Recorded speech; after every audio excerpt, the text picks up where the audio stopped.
Hi everyone, my name's Dave from Running Start Australia, and today in this video I'm going to take you through a fantastic hip opening stretch mobility routine, which is going to help to loosen up everything from the front of the thighs and the legs to glutes, inside and outside. And it's a fantastic routine to do maybe before a run or as a bit of recovery after a run or even on your days off. So grab a mat, grab a foam roller and join me. Let's begin by mobilizing the hips. So come over to a seated position and we're going to set your feet just outside of your hip width. Then from here, keep your sit bones grounded, weights through the arms, and then we're just going to start to work the feet from side to side. So just dropping the knees to one direction and then drawing them over. Now take a few seconds here to just feel through your legs and notice what's happening with them. I had a pretty big run over the weekend, and I can definitely feel some tightness here.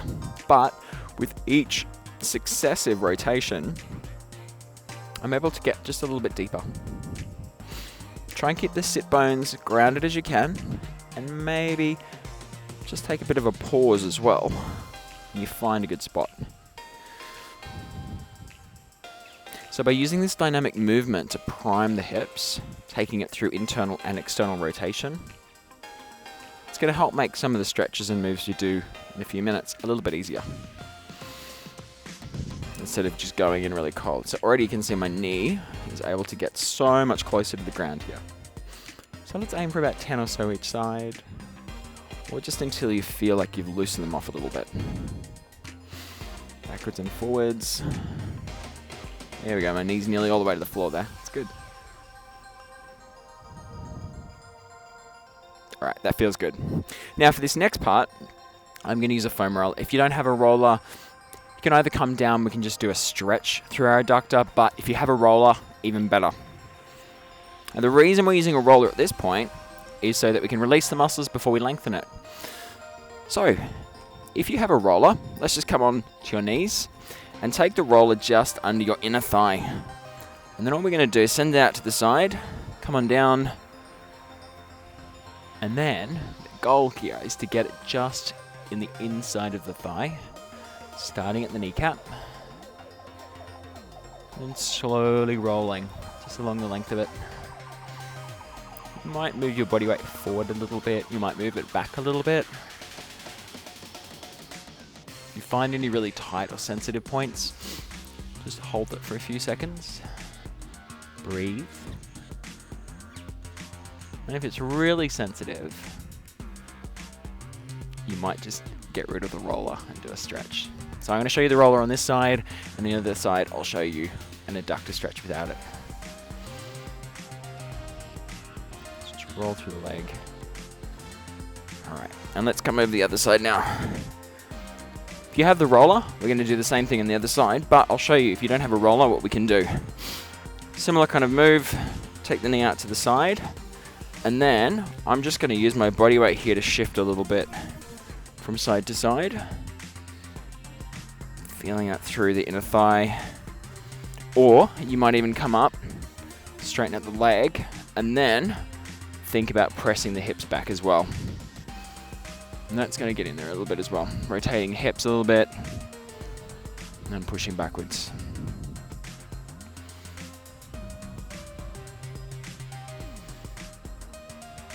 So now we've done two things. We've mobilized right at the hip joint, and we're starting to lengthen a little bit through the legs. Let's combine both of those movements into a single pattern. Standing on up now, we're going to take the feet wide, knees and toes turn out, and we're just going to come and sit down, resting the elbows onto your thighs. Now as you do so, you want to keep the chest lifted and your spine nice and long, even though it's on a 45-degree angle. And we're just going to shift body weight from one foot to the other here. Just feeling it smoothly moving from side to side. If that's too much, just come up a little bit, start a little bit higher. Slowly work your way down. If you're feeling really good, you might come even further down. Priority here is still to have a long back. We start to sit into a Hindi squat. And of course I've chosen a very uneven surface to do this on. But we're going to use the pressure from our forearms and our elbows, pressing that into our thighs to support, and then squeeze the thighs back. And then same sort of thing. We can have a bit of a shift from side to side, forward and back, tilting the pelvis. So we get this really fantastic three-dimensional hip opener.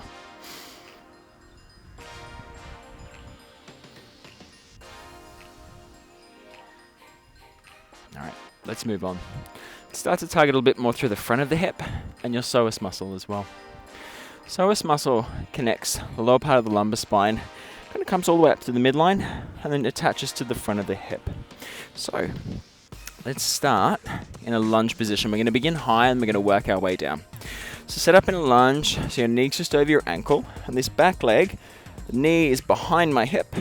And all I'm going to do here, press the hips forward, but keeping the pelvis tucked. Okay, this is really important. So you want to press forward and then scoop the pelvis as though you're trying to, imagine you've got like a torch shining out of here and you're trying to lift the beam of the light.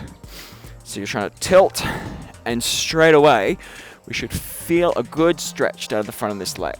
Okay, keep the tilt as you lean into the stretch. And then to make this even more effective, we can lift this front arm and start to take it over. As you do so, the natural thing your body wants to do is to tilt the pelvis forward again. We want to tilt it back, keep opening up. So it's essentially a little bit of a back bend in here. One of my favorite things I like to do here is actually to bind my elbow. Take one hand behind and we start to clasp. Now what this does for me is it kind of frees up my chest and frees up the space of my arms, and I can use that tension through my hands to open the chest even more and really lean into that tilt. Take all of that attention to the front hip and you feel it loosening off. As we breathe through.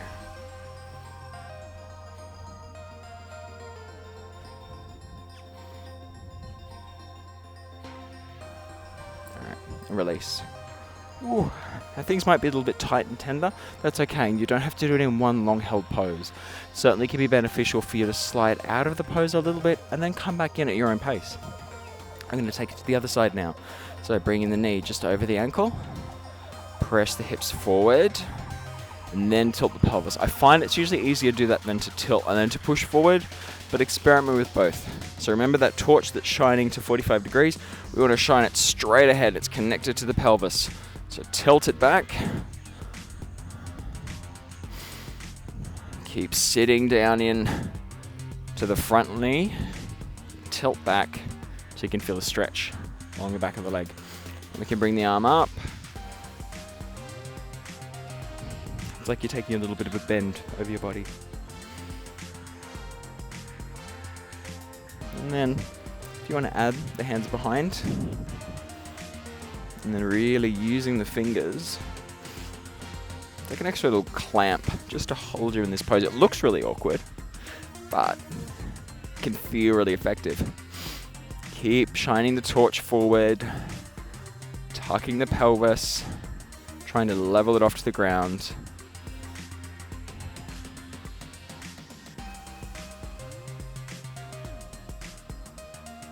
Alright, and that's released. So now we've worked the inner thigh, we've stretched a little bit through the psoas and through the front of rec fem. Let's get a little bit into your glutes. Come down to your mat, and what we're going to do is we're going to come to Swan Pose. So, front leg nice and long, we're going to reach through the toes. Front foot, I like to tuck my heel in towards my groin, but you might prefer it bringing the foot out here to the side. As soon as you do this, you want to keep the ankle at a 90 degree bend, so it's flexed. And that's going to help protect your ankle and your knee joint. As soon as you do this, for me, there's already a lot of tension and intensity through that back leg, so it's a little bit too much for me. So I prefer a slight tuck, and then reaching the back toe long, and then just start to draw the chest down. Now the focus and the target of this stretch is my back glute. Outside of the glute, glute med, piriformis, our deep glute muscles. So when you get nice and comfortable with the upper body, you can have a roll around here, bit of a shift from side to side, explore the space. Find where you feel the most out of this.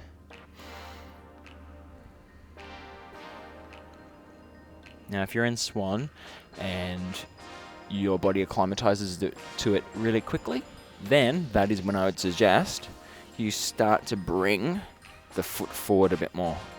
And then as you sit back down, you've got a little bit more to work with. There's a bit more tension built into this pose that you can then relax into.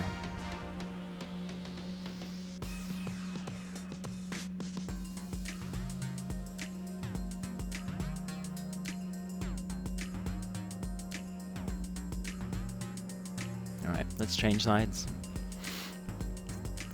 Bringing the other knee through, sending the other toe long, bringing body weight forward, and sitting back down.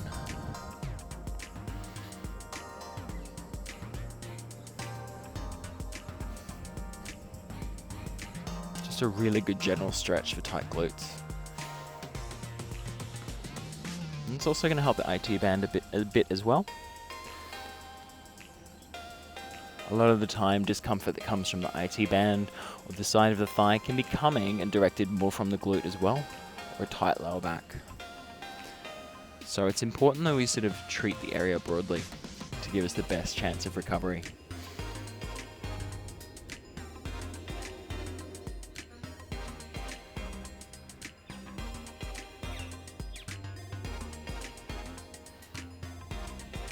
It's a beautiful day out here today.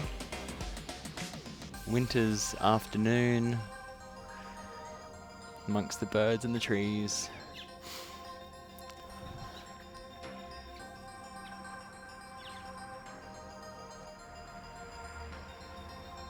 Alright, let's polish our Swan off. We're going to switch back to the first side. Same pose as before, with the heel tucked in towards the groin. But this time we're going to stay up and we're going to work the back toe away and start to lift.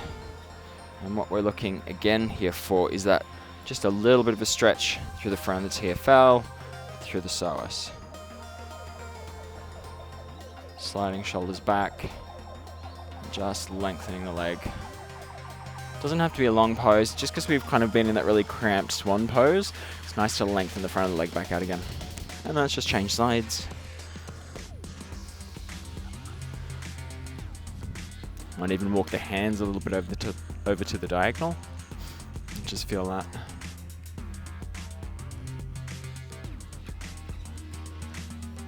Alright. We did a fair bit of hip opening at the beginning, but we're going to go again. We're going to go for frog now. This adductor mobility is really important in our running stride. We give a lot of attention to the front, to the back, and the glutes, but often we neglect the inside, which does a lot of stabilization and can cause a lot of imbalance if we have really tight inner thighs. Can start to pull a lot of things in, means we can have strains on the outside. So, if you have a little bit of extra padding, maybe that is in the form of a cushion, or like me, I'm just going to double up my mat, really simple, and I'm just going to take my feet nice and wide. So they're really wide, my big toes come together. This is your first choice here. You can just push back, sit into this child's pose with the knees really wide. Or if you're pretty comfortable with that and you'd like a bit more of a challenge, come to frog. Turning the feet out so the ankles are in line with knees. So take a bit of a look at your knees in line with your ankles. Your toes face out so the inner part of your foot is on the floor. And then we start to press the hips back softly. And you might start up here. Bit of a wiggle around. Now this is going to be quite a sensitive area, and we don't want to rush anything. Really, really small movements. Connecting with our breath is important here. Just breathing as we slowly slide the hips back. Nice and easy. From side to side. Keep adjusting the feet. If you need to, just come back to this child's pose, push back, either up or down, and you can go back, kick the feet out.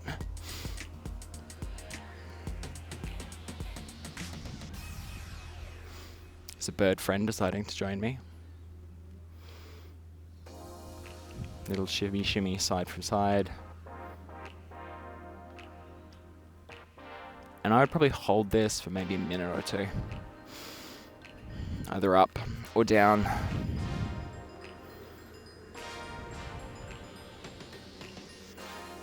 As you breathe out,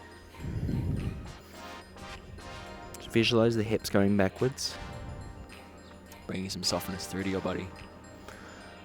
It's a very powerful pose, very effective, but not one that we want to push through. Work through tension, but never through pain. That's the golden rule.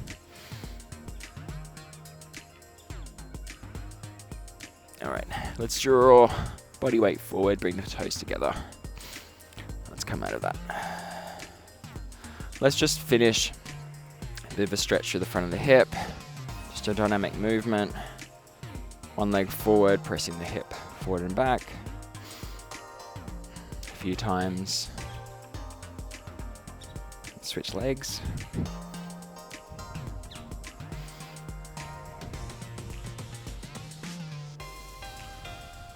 And then last but not least, we're going to try those squats again one more time.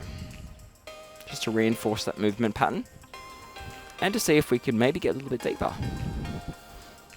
Just take feet wide again.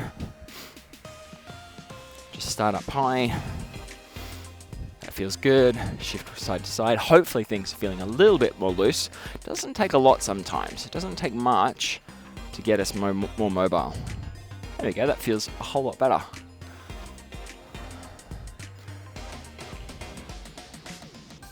We can just hang out here for a couple of minutes. All right, well, I think on that note, while I finish off my Hindi squat here, I'd like to thank you for joining me today for this runner-focused hip mobility stretch yoga routine.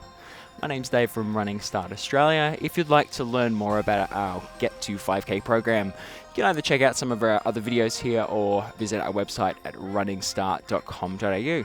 Until next time, keep mobile, keep showing up, doing your runs, and till next time, I'll see you later. Bye.